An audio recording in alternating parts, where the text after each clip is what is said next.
Hello everyone, welcome to Sanmarga classes. 15ನೇ ಪ್ರಶ್ನೆ ಅಹೋಮ್ ರಾಜಮನೆತನ ಮೊಘಲರು ಮತ್ತು ಮರಾಠರು ಎಂಬಂತಹ ಚಾಪ್ಟರ್ ಇಂದ ಮರಾಠರ ಕಾಲದಲ್ಲಿ ಸಂಗ್ರಹಿಸಲಾಗುತ್ತಿದ್ದ ಭೂಕಂದಾಯಗಳನ್ನ ಹೆಸರಿಸಿ. ಸೊ ಮರಾಠರ ಕಾಲದಲ್ಲಿ ಚೌತ್ ಮತ್ತು ಸರ್ದೇಶ್ ಮುಖಿ ಎಂಬಂತಹ ಭೂಕಂದಾಯವನ್ನ ಸಂಗ್ರಹ ಮಾಡುತ್ತಿದ್ದರು.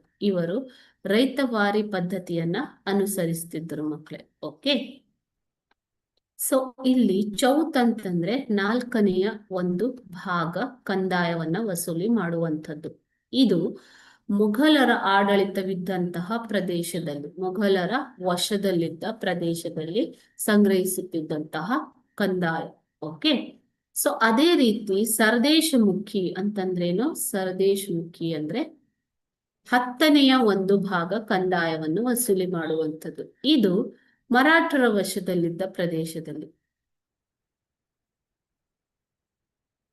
ಸಂಗ್ರಹಿಸಲಾಗುತ್ತಿದ್ದ ಕಂದಾಯ ವ್ಯವಸ್ಥೆ. ಓಕೆನಾ? ಸೊ ಈ ರೀತಿಯಾಗಿ ಚೌತ್ ಮತ್ತು ಸರ್ದೇಶಮುಖಿ ಎಂಬಂತಹ ಕಂದಾಯ ಪದ್ಧತಿಯನ್ನ ಮರಾಠರು ಅನುಸರಿಸುತ್ತಿದ್ದರು. Thank you.